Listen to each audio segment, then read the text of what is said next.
Greetings everyone and welcome back to another video. This time it's going to be about interior mapping or Parallax Rooms or Parallax Occlusion mapped rooms. Now this is a project I've been working on since quite a while, and around 4 months ago I released a video on how to use the node setup I've been working on. Now since then a lot of things happened, and apparently a new feature got released from someone called KitOps. And I assume this brought me a huge wave of clicks and views on my own video. And apparently the video wasn't as good as I thought. Apparently music was too loud, etc. And there were a lot of things I was missing out. And things I explained weren't clear enough. So I thought, since I've updated my node setup quite a lot since then, I thought, why don't you make another video and explain a little bit more into details how you're going on about it. So let's go ahead. We have a building here, yeah? And as you can see, it has some very, very, very boring 2D interior. Naja, not really interior, those are just images to make it look like it's lit from inside. Now, those are, to say, quite ugly. Now, we have two options to improve this. One would be we would model a room, bunch of boxes inside here, and make it look like there are rooms inside. Of course, this would be the not harder way. It's also quite easy, I would say, but it's taking a lot more effort. It's not as fast, and you have extra geometry. Now, to avoid this, there are several ways. Now, as I have seen before, someone called KitOps, or I guess KitOps, released a Parallax Room node setup, a add-on. But this only works with one plane, so you basically just have one plane, and there's a room. Now you have to put it on each window separately if you want to have it. So I thought, based on a node set up by Magrilia, I guess, on Twitter, I decided to go on this on my own. Now, I'm not an add-on programmer. I suck at this, but I came up with a solution which works on generated buildings, on larger scale buildings, on three-dimensional buildings, and without much effort. So I would say, let's start with this. So first things first, I select this. You see, I named one material Windows. I totally don't name my materials. Please don't mind that. So I made a separate material called Windows. And for this, I have all those inside windows here selected. And with this material, when we look inside, we see we have quite a mess. I'm not really the cleanest guy. But down here, we see we have our light, our rooms. Now, first of all, let's get rid of this thing. We don't need it anymore. This is outdated. So instead, we go ahead and we append a file, or append a node group from a file. And the file is, wait a moment, projects here. Interior mapping 1.3. Now, here's the node tree. We take the room generator and append. Now, when we go on the group in the add menu, you see here, down there we have the room generator. Now, those are quite a bunch of options, and I'm going to go through all of them, be assured. But before we start, we need to prepare something. And for this, I would say we go into Photoshop. So, because before we start, we need something we can put on the wall, some sort of texture or some image. Now, obviously, we can use textures, simple wall texture like concrete for the walls, wooden floor and a ceiling. But what we can also do is we can copy out some existing environments. Now, as you can see, I loaded in a picture of a room. It's apparently a render, or it's even photoshopped. It's not very clean, but it's going to work for our purpose. So now I'm going to show you how you can create a top, front, bottom, left, right, etc. picture from this, which you can then later put onto the walls. Now, what I found very useful is when you go under, I forgot where it is. Yeah, here, rulers. If you turn on the rulers, you can drag them down and align them to the walls here and here. Now we have the perspective tool, and this comes into play in a short moment. First, I arrange everything here and here. Now let's see, where would the most likely, let's say we are going to go here, on the other side as well. Now it is a little bit tricky, I have to admit that, because we are missing a line here, a clear line, and we are also lacking of a line at the bottom down here. So, which means we need to guess a little bit, but regardless, if it all lines up, we don't have to worry so much. So we select the perspective tool under here. I'm not really a Photoshop pro, I'm just using it occasionally, never really for anything big. So when I drag this down here, let's say that here. Now we can cut out our areas. Now this is the front. Make sure you adjust it a little bit. I always save them to a square image. It doesn't matter which dimensions you use. And then we go ahead and save it as a JPG. Now this is the living room. I just call it room front. And we go on about this for the next couple of times. When I return here and I say, yeah, please here, here, and here. Always make sure that it's all aligned. Say save, save as. Now this is the left. Save, and so on. Now, see you in a moment when I'm done with this. So now that we finished cutting out, and as you can see, I also did this thing with a bunch of other rooms, we can now first leave this behind and instead take care of the room generator. Since we have all the resources prepared, we can now deal with the real shit. So first things first, we need to talk a little bit about the functions here. We have a UV coordinate node input and a generated node input. What this means is you can UV unwrap those faces and control them more precisely. However, in our example today, we're just going to use generated textures. But be assured it also works with UV unwrapped textures, faces, etc. Now up here, you see we have a UV 0 and it says generated there, Gen 1. Now this is to control which input is supposed to be used. Now in our case, since we want generated, we just leave it at 1. And we go ahead, input texture coordinate, and plug this in down here. So to see what's going on, we simply just put on the coordinate inside here, and we see the coordinates here, up here, and we see it's all staying black. Now why is this? It's simply because our rooms are tiny at the moment. You see we have a room count of 0. The texture scale is 0. So first of all, we put the texture scale to 1. Now the rooms are still extremely small, and we start counting how many layers we have. So those are 1, 2, 3, 4, 5, 6, 7. So we type in for the Z value 7. And then let's say every 3 windows. Every 3 windows, is this working? Yeah, every 3 windows. So we have 4, and we go 4 by 4. Now, as you can see already, when we check behind here, it already looks like there are some rooms inside. Now, those are our coordinates, which are later going to be used to display the textures on the walls.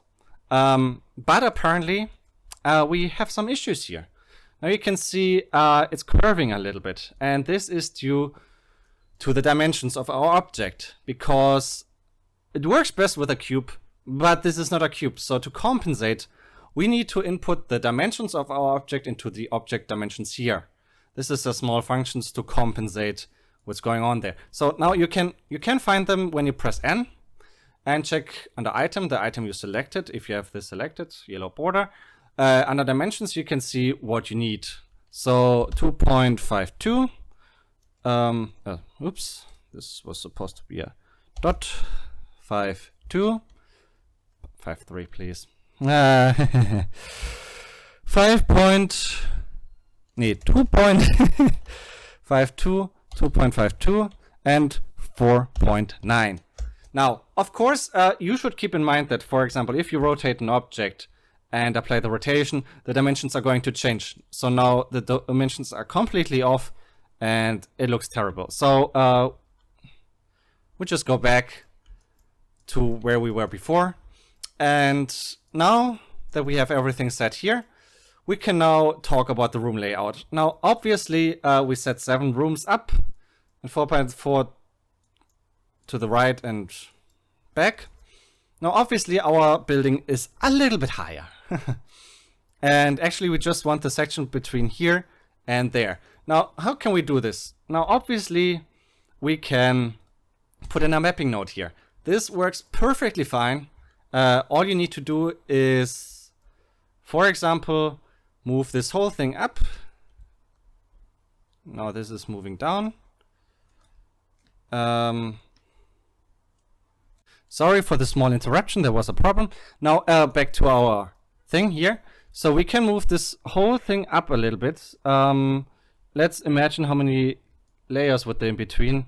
Like 1, 2. So we move this whole thing up like 2 layers. 1 layer, 2 layer.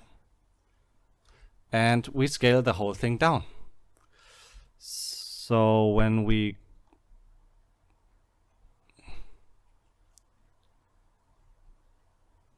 go for like almost like this much, now it's perfectly aligned.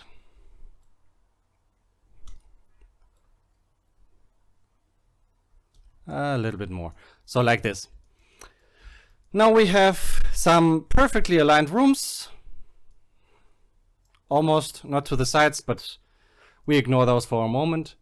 And we can go on. Perfect. So now we have our dimensions done and the room count, obviously. Now texture scale is something we discuss later. We have something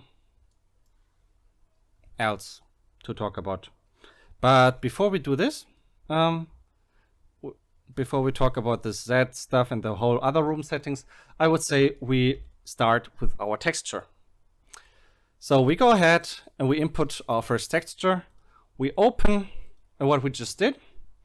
In this case, I first start with the room front.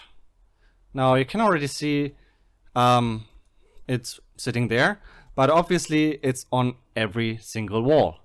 Now we don't want that. So we have something over here, some masks. Yeah. So if I go ahead and plug this into our material output, you can see those, it says walls, and the walls are marked with 3 different colors. Green for left, red for right, and blue for the back. Same goes with the ceiling. When we plug in the ceiling, we have a white area there. This can be used as a mask later for a mixed node. Same thing with the floor, which is of course showing on the bottom. Now with this done, we can go ahead and load in the rest of the textures. Just like this. So we did the room front, then we do the room left, room right, the room ceiling, and the room floor. Now connect everything with the coordinates so they would all be displayed correctly. And also important, keep in mind to keep them on flat, not on box or anything else, because otherwise it wouldn't show correctly. Now we take a mix node and we separate out with an RGB node the walls, And remember, we mix in the right side. Well, we can actually first mix in the left sides. So green is left. We plug this in here.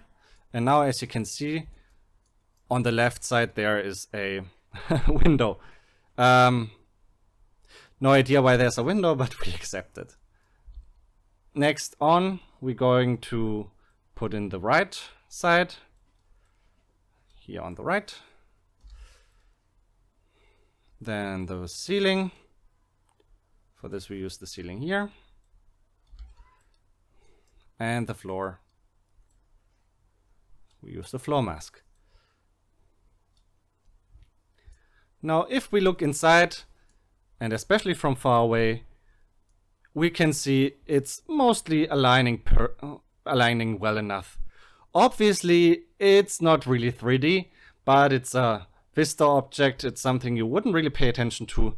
So if it's not that well aligned, it usually doesn't matter that much. Now that we can see something, we can finally talk about the Z, X, and Y values here. Now obviously the Z value is going to control the depth. So if you increase the Z value, it looks like the back of the room is very far away.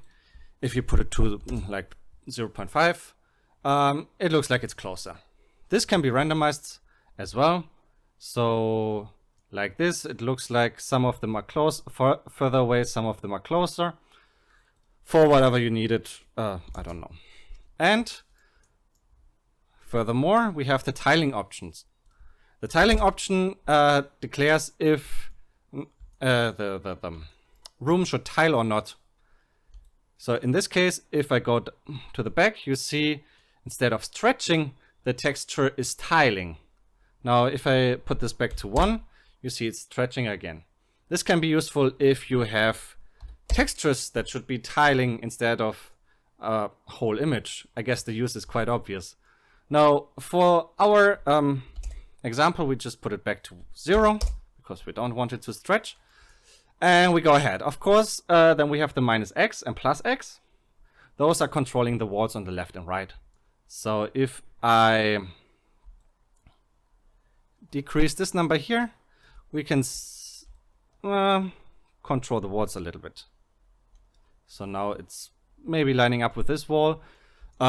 We can do this on the other side as well. Like here, move this a little bit to front or back. Doesn't matter.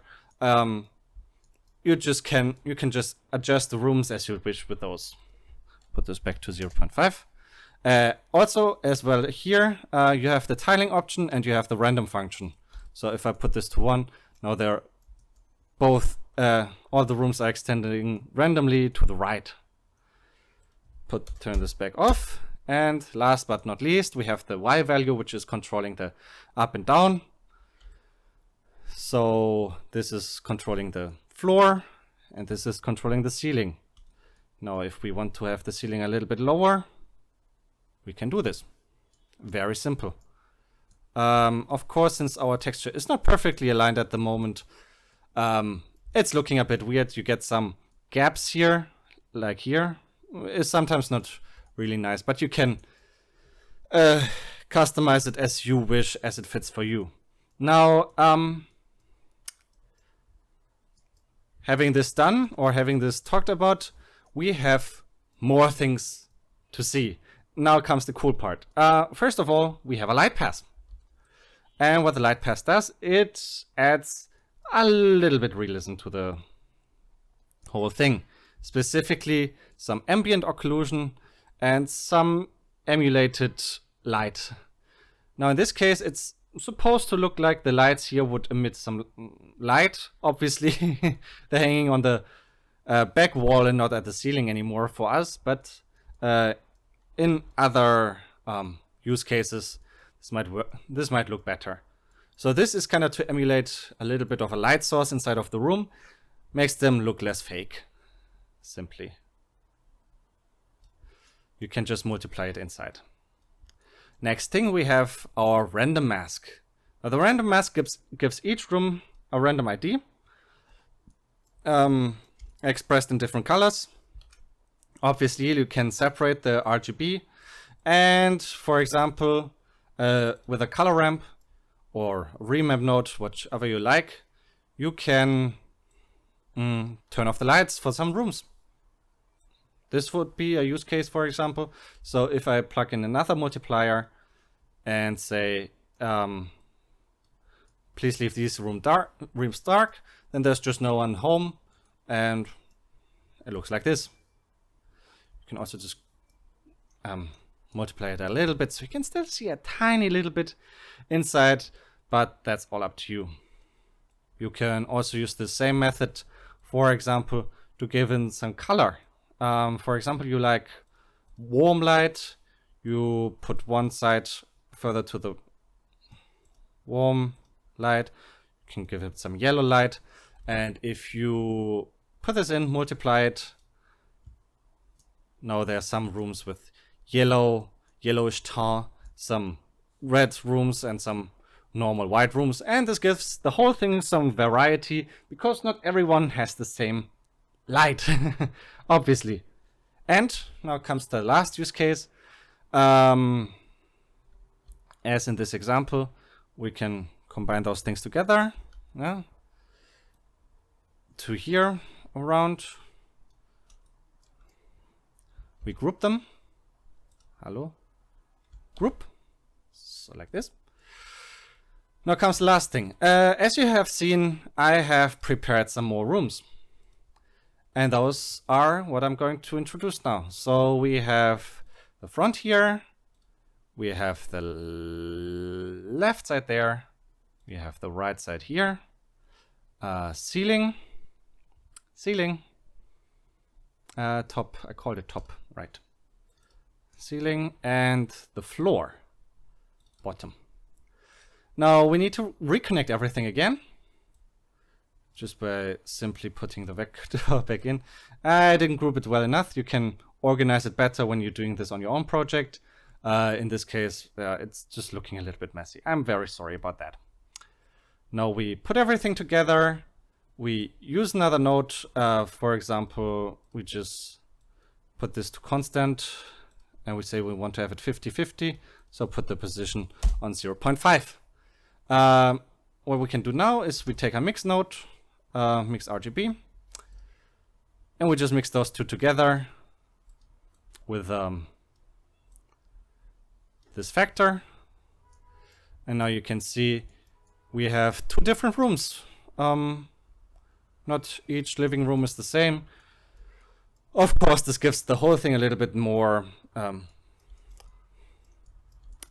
to say, realism. Exactly. So for other things, you can hereby adjust the light strength. You can turn all the lights off, or almost all the lights off. You can turn it on. You can adjust the ambient occlusion strength. So if you want to have any, if you want to have none, you can see it here very good. Like this is without, this is with. And of course, you have a seat. Now comes to the very last feature of this whole node setup, and this is something I'm particularly proud of, which is layers. Layers are an additional way to give your whole scene a little bit of depth. With this, you can introduce objects to your scene, like a curtain or sofa or anything which sticks out a little bit. So here I have a picture of an armchair. Take it and I plug it into the layer 1. Now obviously when I mix this in, let's say we mix it with this one here. We put in the color, there we go, and the alpha. And when we look now, yeah, this looks awful. Now, first of all, it's sitting right in front of our window. And secondly, it's getting shined over by our light. So what we can do is, first of all, we take the multiply and just use it separately on our both rooms. This gives us some more control, and we plug it, of course, in front and not in the back of our chair. So now we have the light in the back and the chair is not exactly influenced by it. Same thing, of course, goes for here. Put the light pass back in and everything's fine. Now, obviously, first of all, this chair is too big, so we can just put in a mapping node here. Make sure you set your extension to clip instead of repeat. So, because otherwise, as you see, if I set it to repeat and I scale it down, let's say 2:2, it's duplicating and that doesn't usually work so fine. So we put it back to clip. And where the hell is our chair? We need to move around a little bit. Maybe we can find it. Yeah, there's our chair. Okay. So move this a little bit to here, to the right. And I just realized we messed up a little bit here. The textures are wrong. Let me quick fix this. Bottom. Top. That looks better. Now we also have the... was this the scene with the chair or was it another one? I guess it was another one. It does not matter. Now we have this chair in our scene, but it's still stuck in front of our window. What we can do now is we can move it backwards into our scene. So when you set this value to 1, it's at the very back. It's kind of like stucking on the wall there. If you put it to 0.5 or 0.6, it's like standing in the middle of the room. Now we put this a little bit further inside, a little bit down. And when you look inside, well, there's a chair. And there's a nice armchair. And inside of the room, you can, of course, use this whole thing to introduce some curtains. Curtains also fine. Take the second layer. And you say, yeah, I want to have the curtain only on this kind of room. Yeah. You take the alpha, you take this. And now there's a curtain in front of here. You can, this one as well, just move it around. Look, move it a little bit to the right. Increase the scale a little bit, move it up. So now, like this. And to give it some more parallax, we can move it a little bit behind, like 0.2 or 0.1. So now it looks like there's a curtain behind the window. And if you move away, it looks a little bit more interesting.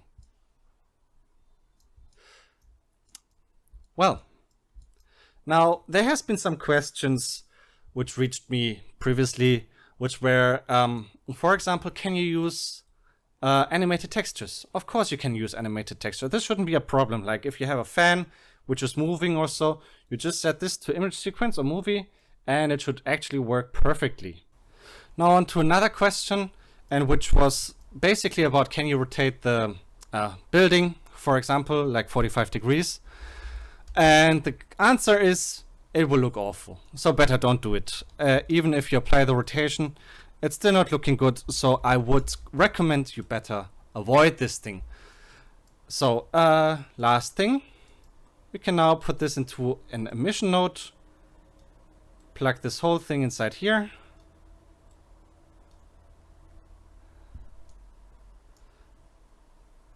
And we have some nice rooms. Now, if you help out with some Fresnel and some glossy shader, you can fake some reflections or fake some window screen. You just lay it in front of it. And now if we just go to Eevee, yeah, we are in Eevee.